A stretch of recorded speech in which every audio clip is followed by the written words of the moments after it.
mga natutuwa dito ni Cuadro-Las Casimero sapagkat ang kanilang catch weight na 128 ay walang kahirap-hirap ni Cuadro-Las Casimero.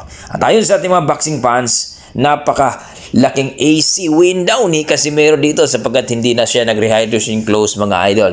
At pagkatapos nga mga idol, mukbang kaagad si Cuadro-Las Casimero. Nag-recover kaagad sa kanyang pagkain. Na kung saan mga idol, maraming natuwa at marami pa rin ang mga basher mga idol sapagkat mas mabigat pa daw si Casimero. Dapat daw 126 pounds daw itong si Casimero sa kanilang timbang. Well mga idol, ganun pa man talagang 128 pounds ang kanilang catch weight, pareho silang pasok sa timbang. So mamaya mga idol, bakbaka na po ang mangyayari dito at talagang kaabang-abang na po ang laban ni Cuadro-Las Casimero.